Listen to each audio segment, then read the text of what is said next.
Markets fret over Greek woes, stocks tumble and the euro continues to plunge as investors appear unconvinced over Athens' bailout.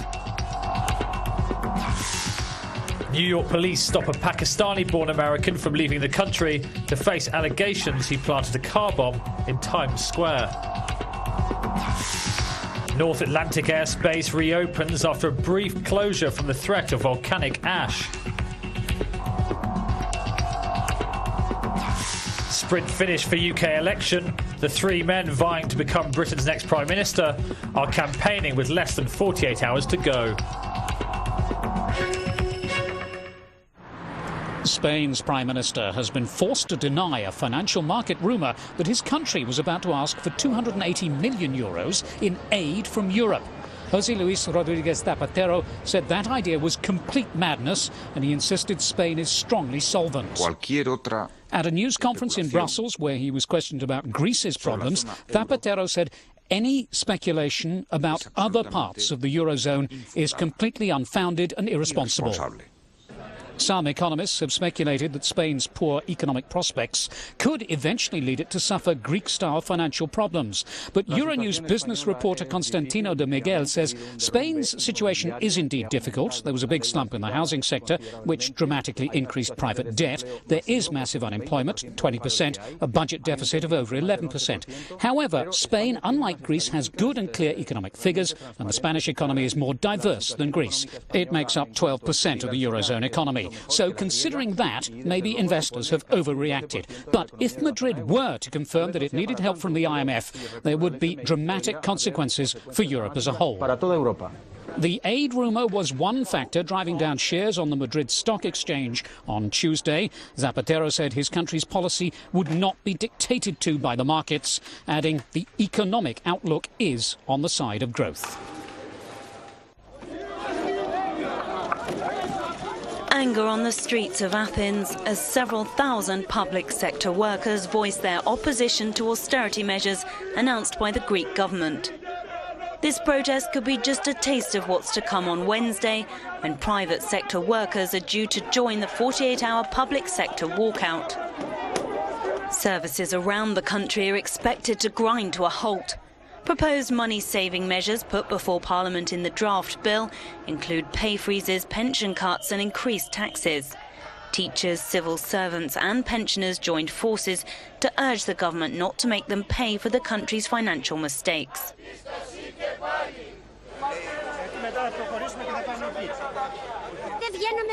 We can't live off €500 and €600 and now they come and take more away? How can we help ourselves? Our children who are unemployed? I don't understand, said this pensioner. Communist protesters stormed the Acropolis early Tuesday morning.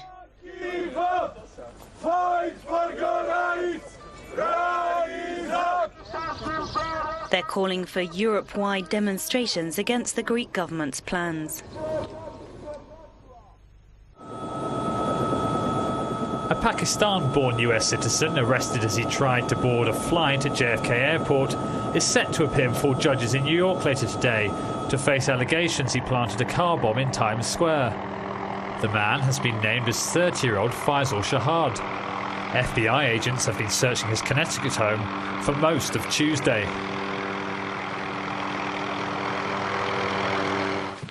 US Attorney General Eric Holder told journalists of the circumstances surrounding the suspect's arrest. Earlier this evening, Faisal Shahad was arrested in connection with the attempted car bombing in New York on Saturday. Mr. Shahad, an American citizen, was taken into custody at JFK Airport in New York as he attempted to board a flight to Dubai. Pakistani Taliban operatives have claimed responsibility for the attempted bombing, although US authorities have downplayed any such links with the militant group. Meanwhile, in Islamabad, Pakistan's Interior Minister vowed to assist the US fully with its investigation. I have been given this information that there is a Pakistani who's been intercepted at one of the airports in US, and we are waiting for an official request. As and when an official request comes about that individual, we will cooperate with the US government. Thank you.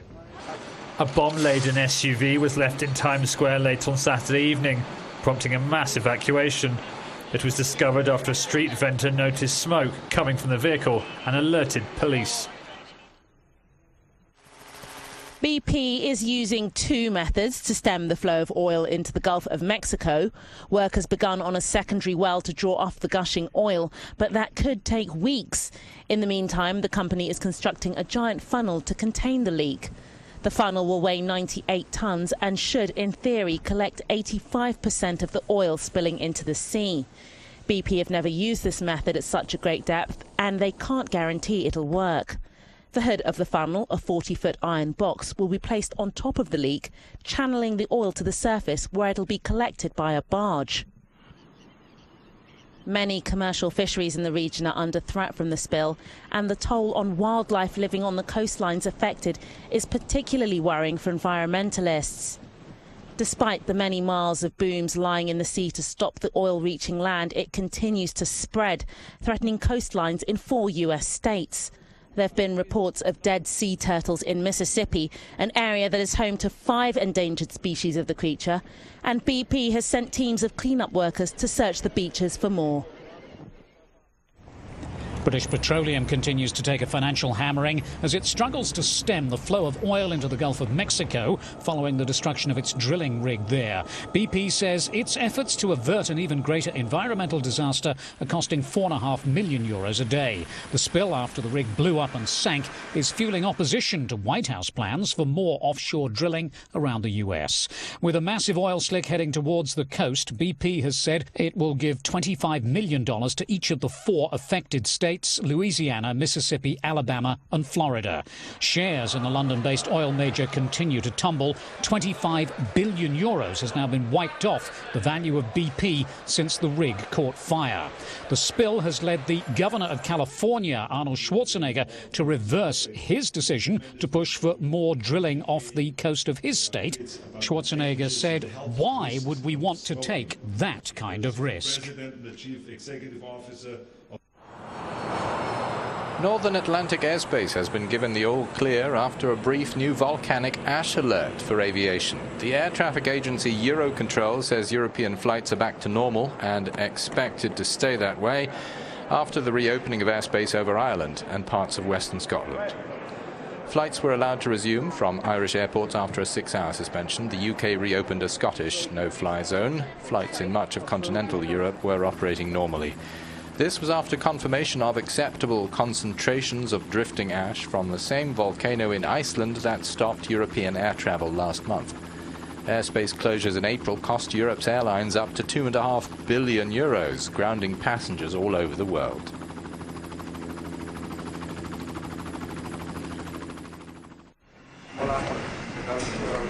The recurrent ash cloud is a gritty reminder for the EU's transport ministers, meeting in Brussels, of the need for better preparation to deal with disruptions like last month's volcanic air travel chaos. The EU's Transport Commissioner stressed the need to streamline air traffic systems. It's clear that there will be so big density that one country cannot manage. It simply cannot manage. So we are going to simplify the management, and this single sky package, which is a huge project, will definitely smoothen the management, the air traffic management. The Single European Sky initiative was launched by the European Commission in 1999. The goal is to restructure Europe's interlocking airspaces. With political agreement on strategy, it combines technological possibilities with a legislative approach at a European rather than at a local level. British Prime Minister Gordon Brown is trying to remain positive after harsh criticism from a member of his own party. Speaking about the support he's received from his wife Sarah, Brown gave his first ever joint interview with her ahead of Thursday's election. Manish Sood, the Labour candidate for North West Norfolk, described Brown as the worst Prime Minister ever. The polls still show the UK is on course for a hung parliament, with Labour level pegging with the Liberal Democrats. 2 of Labour's senior ministers have suggested people vote for the Lib Dems in seats where it's a battle between them and the Conservatives in order to keep the Tories out of power. Liberal leader Nick Clegg is calling this plea for tactical voting desperate. Conservative leader David Cameron has also been dismissive of attempts to keep his party out of power, labelling tactical voting as politically bankrupt. However, Cameron's lead in the polls is still too small to win outright, so he may have to consider a power-sharing deal.